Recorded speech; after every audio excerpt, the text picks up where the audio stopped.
Russia దెబ్బకి బిత్తరపోవడం అన్నటువంటిది America వంతైంది.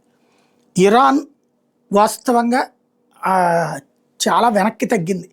ఎందుకంటే కొమైనీ ఎక్కడున్నాడో తెలీదు. కొమైనీ డైరెక్ట్ ఆర్డర్స్ ఏం లేవు.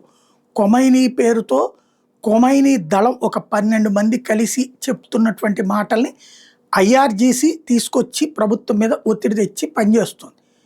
వాళ్ళ వైపు నుండి సమాచారంతోనే నడుస్తున్నారు తప్పించి పెజెష్కియాన్ కానీ వీళ్ళెవరూ కూడా ఏమీ లేదు.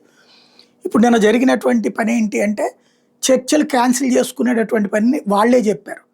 తర్వాత మళ్ళీ ఆ క్యాన్సిల్ అన్నటువంటిది వాళ్ళకెవరు చెప్పారు అంటే అమెరికా దగ్గర ఉన్న సమాచారం రష్యా చేయిస్తుంది వ్యవహారం.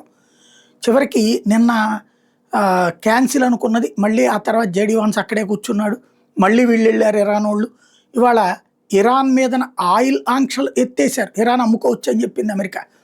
అట్లాగే వాళ్ళ దగ్గర ఉన్నటువంటి అమ్ముడు పోని మొక్కజొన్న పొత్తులు ఇరాన్ వాళ్ళు కొనుక్కుంటే వీళ్ళ డబ్బులు ఫ్రీజ్ అయినవి కూడా రిలీజ్ చేస్తానంది. ఇట్లాంటి షరతులు ఏది పెట్టి ఎలా పెట్టి అమెరికాని వంచాలో ఇరాన్కి రష్యా చెప్పింది అన్నటువంటిది తాజాగా నిపుణులు చెప్తున్నమాట.